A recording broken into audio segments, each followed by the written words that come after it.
Good afternoon, dear students. So today we are going to start anatomy of flowering plant chapter. I think you know that morphology are nothing but study of external features of the organisms. Now here we are going to start about the anatomy. Anatomy are nothing but study of internal structure of the living organisms. So here the name of the topic is anatomy of flowering plants. Flowering plants are nothing but what? That is angiosperm. Flowering is what? Angiosperm. So what is the meaning of the chapter? That is anatomy of angiosperm. That is internal structure of angiosperm. Okay. So now if you want to perfect about the anatomy of the flowering plants, first you should be perfect about the histological character. Means study of tissues are called as histology.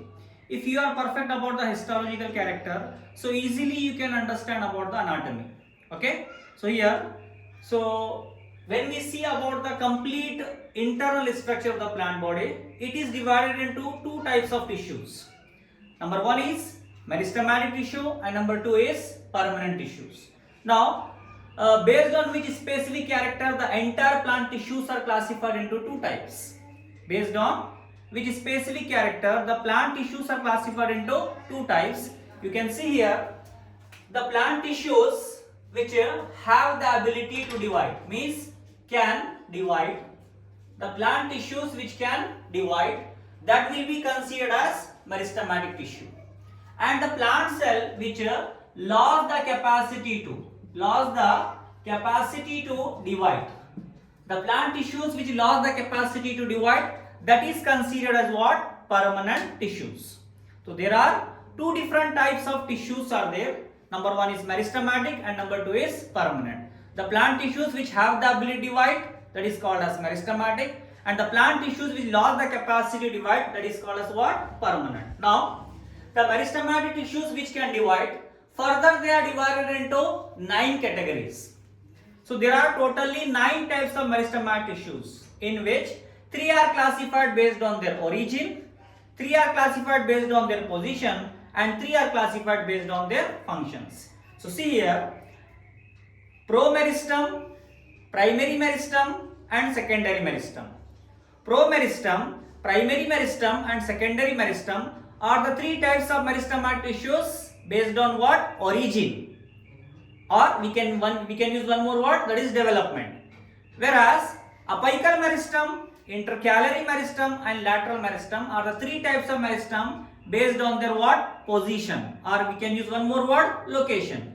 Then protoderm, ground and procambium are the 3 types of meristem based on their functions. So you can see here the meristematic tissues classified based on what? Have the ability to divide. So they are of 9 types, 3, 3, 3. So this promeristem, primary meristem and secondary meristem are classified based on origin. Apical, intercalary, lateral based on position. Protoderm, ground and procambium classified based on functions. Okay, now see here. That explanation we will see later. Now, second type is the plant tissues which lost the capacity to divide. Lost the capacity to divide.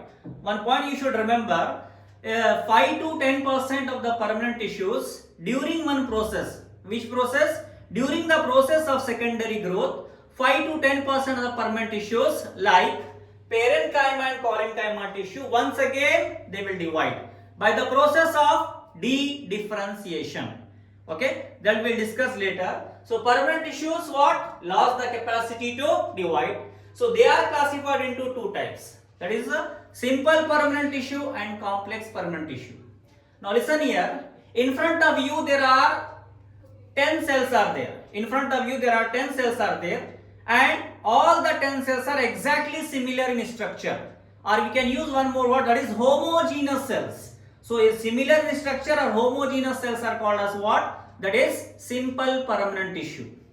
Now second one is in front of you there are 10 cells are there, in which 2 cells are spherical in shape, 2 are elongated in shape, then 2 are thread like and 2 are some different shapes. So in a single place many cells are there, but all the cells are dissimilar in structure, or we can use the word that is heterogeneous cells, that we can call the word that is complex permanent tissue. So homogeneous cells are called as simple permanent tissue, similar in structure cells are called as simple permanent tissue, and heterogeneous cells are called as what? That is complex permanent tissue. Similar in structure, simple. Dissimilar in structure, complex. What are the examples comes under in simple permanent tissue? That is parenchyma, collenchyma and sclerenchyma. And what are the example will comes under in the complex permanent tissue? Xylem and phloem. So parenchyma, collenchyma and sclerenchyma, simple. Xylem, phloem comes under in what? Complex. Now first listen here. The meristematic tissues which have the ability to divide classified into 9 types. Just one word listen here. First one is promeristem, based on original development. The embryonic cells like zygote undergo in the cell division and give rise to many number of cells. Such a type of meristems are called as promeristem. So promeristems are related with what? Division of the zygotic cells. Now primary meristems, what we should take? Primary meristems means early meristems which are present inside the plant body. Early meristems which are present inside the plant body, that one is called as what? Primary meristem. Then the meristematic tissues which are produces during the process of secondary growth. The meristem which are produces during the process of secondary growth. Such a type of meristems, or we can use the word late meristems, are called as what? Secondary meristems. Now based on their position, they are of 3 types: apical, intercalary and lateral. Now see here, if you take one example, it is a plant body in which if the meristematic tissues which are present at the tip, of root and stem, such a type of meristems are called as apical, and due to presence at the apex or at the tip, these apical meristems are responsible for primary growth. Now intercalary meristem, the meristematic tissues which are present at the nodes. Okay, if you take the example of sugarcane, I think you know that sugarcane, in which there are 2 parts we are observing. One part which is elongated in shape, that we are using for consumption, and some hard part is there which we are not using for consumption, right? So the part which we are not using, that is what? That is nodes, and the part which we are using, that is called as what? Internodes. So here nodes and internodes. Nodes and internodes of the monocot. Nodes and internodes of the monocot are containing what? Intercalary meristem, and it is also responsible for what? Primary growth, increase in height or length. Means both apical meristem and intercalary meristem helps in primary growth, increase in height, but difference is there. What? The apical meristem helps in increase in height in dicot, whereas intercalary meristem helps in increase in height in monocots. Last one more listen here. The lateral meristems are present at the periphery or at the corners. Lateral meristems are present at the periphery or at the lateral side, and they are responsible for what? Increase in thickness, that is called a secondary growth. Now listen with your whole concentration. Apical, based on position, first we should focus on position character, then second one is what is the role of that? Apical, at the tip of root and stem, helps in primary growth in dicot. Intercalary, present at the nodes, internodes, primary growth in monocot. Lateral, present at periphery of root and stem, helps in secondary growth. Now third and last one is, that is based on functions.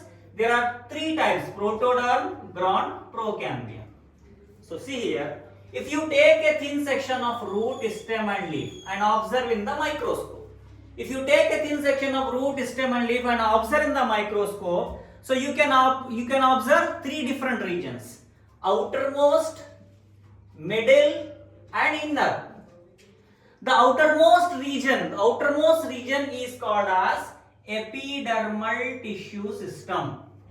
The middle part is called as GTS, ground tissue system, and the inner one is called as VTS, vascular tissue system. Outermost is called as ETS, epidermal tissue system.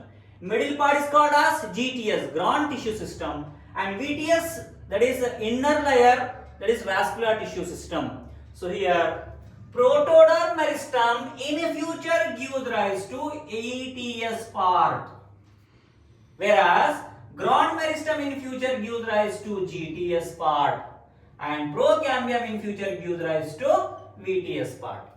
Okay, last point. ETS part means what? Epidermal tissue system part means what? Epidermis, hairs, trichomes, motor cells, stomata, lenticels. These will come under in what? ETS.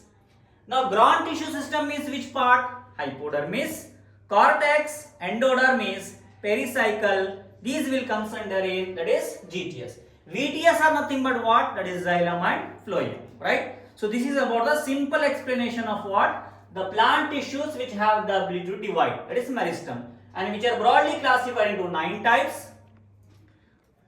Primary, secondary meristem based on origin, apical, intercalary, lateral based on position, whereas protoderm, ground, procambium based on their functions, right? Now we'll discuss about what? That is permanent tissues, that is simple and complex, okay?